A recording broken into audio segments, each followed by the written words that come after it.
Assalamualaikum warahmatullahi wabarakatuh. Jumpa lagi di channel Babi Rahman yang senantiasa mendampingi Bapak Ibu untuk memberikan tips-tips teknik negosiasi kredit macet di lembaga keuangan.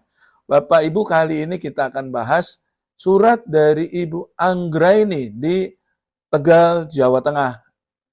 Beliau bercerita kepada kami bahwa beliau adalah nasabah sebuah bank pemerintah berpuluh tahun, sudah lebih dari 15 tahun karirnya sebagai nasabah pinjaman di bank pemerintah tersebut.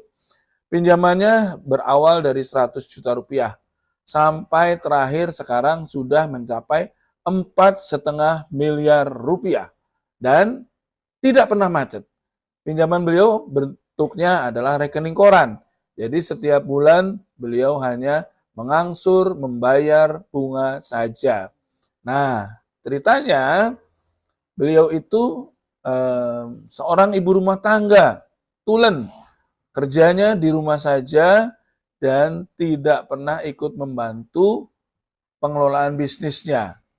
Nah, bisnis beliau itu adalah toko komputer dan menjual spare part, kebutuhan-kebutuhan untuk perbaikan komputer dan sekitarnya. Jadi ada printer dan lain-lain gitu ya. Nah, ceritanya pada saat bulan Juni awal kemarin suami beliau meninggal dunia. Nah, karena meninggal dunia, beliau sempat bingung karena ke depan bagaimana, karena dia merasa selama ini hanya ibu rumah tangga, dikasih jatah belanja, semua pengelolaan bisnis dikelola oleh suami, dan juga merasa bahwa tidak sanggup untuk mengelola sendiri, bahkan untuk menanggung utangnya, karena selama ini suami itu bercerita setiap akhir bulan pusing untuk membayar kewajiban bunganya, dan si suami karena memang koleganya banyak dan orangnya ulet, tiap bulan mampu menyetori kewajibannya, alias tidak menunggak. Tapi kalau menurut pengakuan Ibu Anggraini ini, kalau dari hasil usaha tidak cukup untuk membayar kewajiban bunga sekitar 46 juta rupiah setiap bulan. Jadi dia panik dan bingung. Nah, ceritanya beliau itu berkonsultasi kepada saya. Pak, bagaimana saya ini ke depan, karena saya rasanya kok nggak sanggup untuk mengangsur sebesar itu. Saya tahu hasil usaha dari toko kami tidak mampu untuk menutup kewajiban tersebut. Selama ini suami saya bisa mengangsur itu karena ada usaha-usaha lain yang dia lakukan yang untuk menutup tambah sulam kebutuhan angsuran tersebut. Nah, dia menanyakan, Pak, apakah kredit suami saya tidak diasuransikan? Nah, dia katanya mau bertanya ke bank, karena selama ini dia memang sudah melaporkan bahwa suami meninggal ke petugas yang biasa datang, tapi tidak ada tindak lanjut, kira-kira seperti itu. Nah, 3 hari yang lalu mereka WA malah nagih kewajiban bulan ini yang belum disetorkan. Nah, Bapak Ibu, jadi biasanya kalau pinjaman besar itu debiturnya memang ditawarin untuk ikut asuransi jiwa atau tidak. Jadi memang tidak ada kewajiban untuk ikut asuransi jiwa. Karena asuransi jiwa itu biasanya preminya besar, mahal, sehingga bank juga nggak enak kalau mewajibkan kepada debiturnya untuk ikut asuransi jiwa. Makanya biasanya itu hanya tawaran saja. Kalau mau ya boleh, mereka akan bantu mendaftarkan ikut asuransi jiwa, tapi tidak wajib sifatnya. Biasanya bank itu hanya mengasuransikan misalnya agunan-agunan yang berkaitan dengan misalnya khawatir adanya kebakaran. Nah, mereka biasanya asuransikan kebakaran. Biasanya seperti itu ya. Dan kalau mungkin juga ada asuransi kredit misalnya. Dan itu juga tidak wajib gitu, karena asuransi itu sifatnya hanya berkaitan dengan meminimalisir resiko, seperti itu ya. Nah, terutama kalau kredit besar, mereka itu lebih hanya mengasuransikan asuransi bangunan, asuransi kebakaran. Karena misalnya yang buat jaminan kios, toko, atau ruko, di mana kios itu selain ditempati tempat tinggal juga sebagai tempat usaha. Nah, itu biasanya pasti akan diasuransi kebakaran. Tapi kalau asuransi jiwa, nggak setiap debitur mau. Ada yang mau, tapi biasanya dia akan kena premi besar dan biasanya keberatan seperti itu. Dan saya menganjurkan beliau menanyakan saja ke banknya ya, selain untuk berkomunikasi tentang keadaan usahanya, yang selama ini tiap bulan suaminya itu menyetorkan kewajiban itu dari hasil usaha yang lain, bukan dari tokonya. Karena kalau dari toko, suami selalu mengeluh untuk setiap setoran bulanannya beliau merasa tidak cukup, sehingga harus tambah sulam. Nah, Bapak Ibu, biasanya juga kalau asuransi jiwa itu, kalau memang diasuransikan, biasanya bank juga akan proaktif untuk membantu mengurus klaimnya. Karena apa? Karena bank juga punya kepentingan, bukan cuma debitur saja. Sehingga manakala debiturnya ada yang meninggal dunia, bank akan segera meminta debitur untuk melengkapi persyaratan klaim asuransi. Salah satunya adalah surat keterangan kematian, surat keterangan ahli waris, dan seterusnya. Jadi itu tujuannya agar apa? Agar pinjamannya bisa segera lunas. Misalnya tadinya menunggak, sehingga tunggakannya masuk kalau diklaim asuransi ya. Atau kalau kasusnya seperti Ibu Anggraini ini, belum menunggak, ya setidaknya dengan segera diklaim asuransi, maka jangan sampai menunggak gitu ya. Karena ini pinjaman rekening koran dan katanya hampir jatuh tempo, kalau nggak salah di bulan Juli atau bulan Agustus, pinjaman itu jatuh tempo. Nah, kalau sampai lewat jatuh tempo, maka seketika bank tersebut muncul tunggakan baru sebesar 4,6 miliar. Dan itu pasti akan mengguncang NPL, mengguncang tingkat kesehatan bank tersebut. Nah, kalau memang di asuransi jiwa, saya yakin nggak sampai akhir bulan, sejak suaminya meninggal, dikabarin meninggal ke bank, bank pasti akan segera meminta debitur tersebut untuk melengkapi persyaratan klaim asuransinya. Jadi tidak perlu mencurigai bank nakal, ada klaimnya, tapi klaimnya diambil untuk melunasi, tapi uang debitur diminta untuk melunasi dan sebagainya gitu. Enggak perlu mengkhawatirkan seperti itu. Bank tidak akan seperti itu, karena bank akan lebih mementingkan pinjaman ibu itu lunas daripada sampai harus menunggak yang akan merugikan performa bank tersebut di mata OJK ya. Karena Bapak Ibu boleh tahu bahwa bank itu tingkat kesehatannya dipantau. Ada parameter-parameter yang harus dilaporkan setiap bulan untuk mengukur tingkat kesehatan bank. Salah satunya adalah NPL, Non-Performing Loans. Itu untuk menunjukkan bahwa bank itu salah satunya ya, sehat atau tidak. Makanya kenapa bank kalau NPL-nya tinggi, dia akan kena sanksi. Sanksinya bentuknya adalah stop lending, menghentikan layanan kreditnya. Nah, Bapak Ibu bisa bayangkan kalau bank dihentikan layanan kreditnya, sama saja warung yang suruh tutup. Kalau suruh tutup gimana dia mau dapat penghasilan? Bagaimana dia mau bayar gaji karyawan? Bagaimana dia mau membiayai operasional kalau tokonya tutup gitu? Setidaknya kalau tokonya buka masih ada harapan, ada pembayaran dari debitur yang lancar sehingga bisa tetap operasionalnya jalan. Makanya kenapa bank mati-matian menjaga agar NPL-nya tidak melampaui batas yang ditentukan gitu ya. Sehingga dia tidak kena sanksi stop lending atau penghentian penyaluran kredit. Nah, kira-kira seperti itu Bapak Ibu. Jadi kembali ke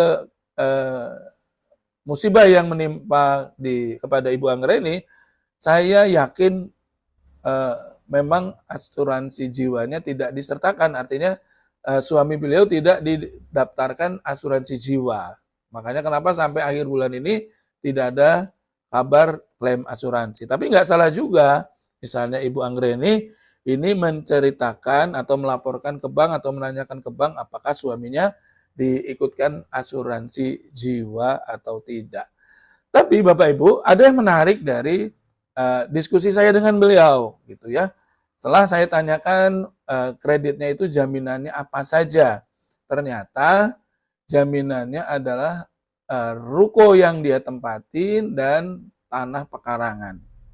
Nah, dari dua jaminan tersebut, dia meyakini bahwa kalau itu dilelang nggak bakal cukup, kayak gitu ya. Karena menurut beliau yang rukonya itu paling maksimal nilainya 1,7 M.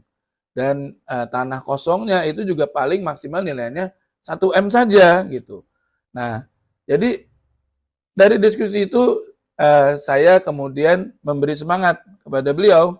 Oh, kalau gitu saya harus ucapkan kepada ibu selamat menjadi janda kaya gitu ya. Bermaksud bercanda gitu, karena memang dari diskusi tersebut kami saling ketawa-ketawa gitu ya, karena ternyata banyak hal yang beliau dapatkan dari diskusi kami, hal-hal yang baru gitu. Jadi rupanya beliau sudah mulai tenang ketika saya sampaikan bahwa jaminannya di bawah pokok utang, maka kemungkinan besar tidak dilelang dalam waktu dekat gitu.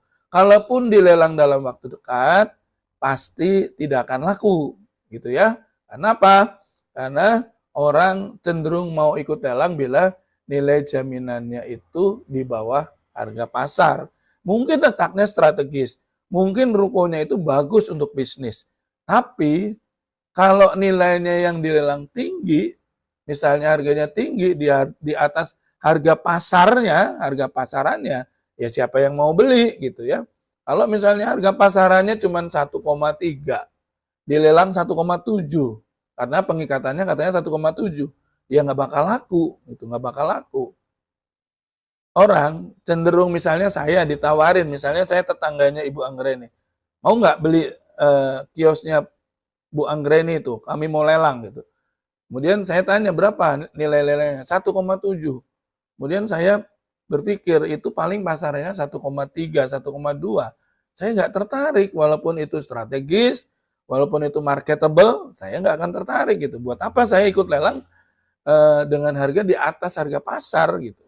Saya akan ikut lelang kalau nilainya di bawah harga pasar gitu. Bahkan mungkin nggak ada duit pun saya akan cari-carikan duit dengan pinjam di bank tersebut untuk bisa ikut lelang, misalnya seperti itu ya. Nah, tapi kalau harganya di atas harga pasar, pasti tidak ada yang tertarik gitu.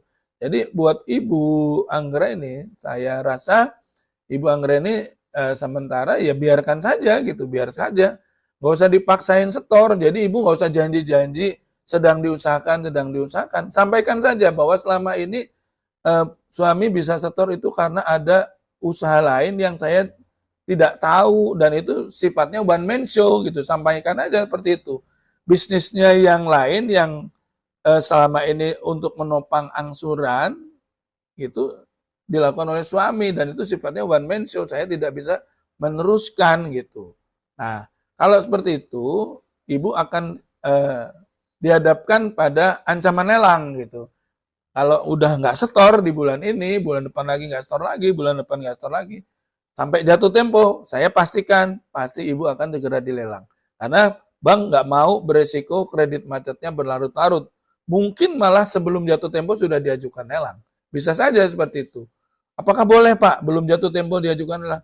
Boleh saja, nggak masalah. Karena one prestasi itu tidak harus menunggu jatuh tempo ya. Bahkan baru menunggak 1, 2, 3 bulan, itu sudah bisa diajukan lelang, meskipun jatuh temponya masih 5 tahun lagi misalnya. Boleh diajukan lelang, jadi jangan disepelekan ya. Bank itu lahir hak melelangnya ketika sudah terjadi wan prestasi. Dan wan prestasi itu tidak harus diterjemahkan lewat jatuh tempo. Ya, wan prestasi itu ya ketika menunggak kayak gitu.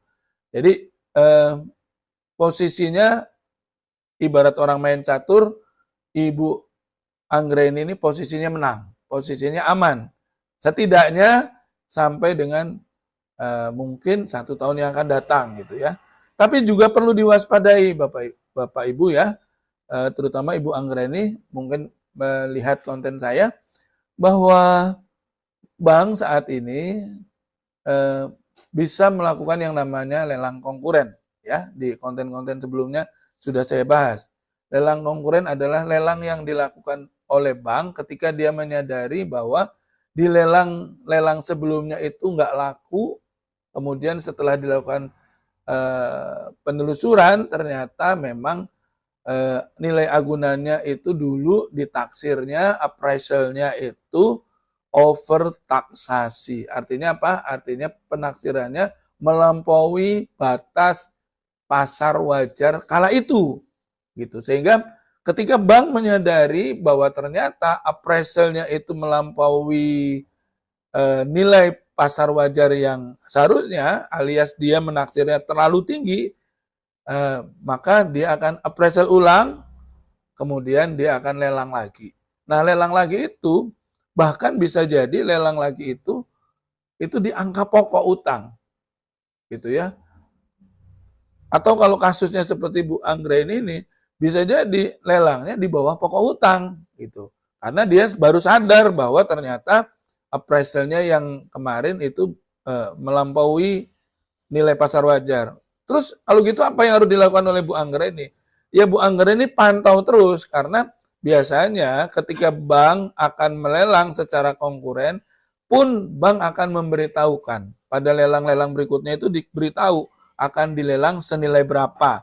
Misalnya pinjaman beliau 4,7 M kemudian akan dilelang dengan nilai misalnya 1,5 M misalnya.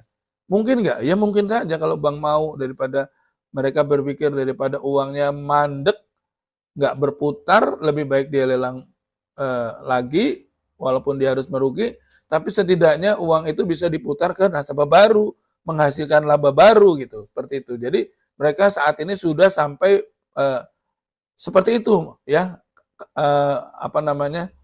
operasionalnya dalam rangka supaya mendapatkan fresh money, dana segar gitu. Nah, kalau gitu apa yang harus dilakukan Bu Anggreni? Pantau terus sampai lelangnya lelang konkuren. Nah, kalau lelang konkuren terjadi, ya mendingan Ibu menyiapkan dana, ya makanya apakah jual aset atau mungkin Ibu Anggreni ini mengumpulkan dana dari hal-hal lain gitu ya, untuk mempersiapkan ikut lelang konkuren. Misalnya di lelang konkuren 1,5, maka ketika Ibu Anggreni ikut dan menang, artinya menang lelang itu, maka sama saja Ibu Anggreni pinjamannya yang 4,6 itu lunas dengan hanya membayar 1,5 M saja. Yang itu tidak akan pernah terjadi, tidak akan pernah bisa bila dilunasi secara normal. Ibu tawar, Ibu lunasin dengan alasan berbagai macam alasan untuk bisa melunasi di bawah pokok, tidak bakal bisa, apalagi sampai di bawah 50%, nggak mungkin bisa. Satu-satunya jalan melunasi hutang di bawah pokok di bank pemerintah itu manakala bank tersebut melakukan lelang konkuren. Jadi waspada, siapkan dana bila sampai suatu ketika bank akan lakukan lelang konkuren. Apa mungkin Pak? Mungkin sekali. Dalam kasus Bu Anggreni sangat mungkin sekali. Ketika bank menyadari bahwa appraisalnya berlebihan, appraisalnya over taksasi, dia akan laporkan ke manajemen di atasnya, kemudian dilakukan evaluasi, dan akan dilakukan lelang konkuren. Seperti itu ya buat Ibu Anggreni. Jadi tenang saja, jangan janji. Kalau mereka datang, ya ditemui baik-baik, sampaikan keadaannya bahwa selama ini suami bisa mengangsur dari hasil yang lain, kalau dari hasil toko tidak bisa.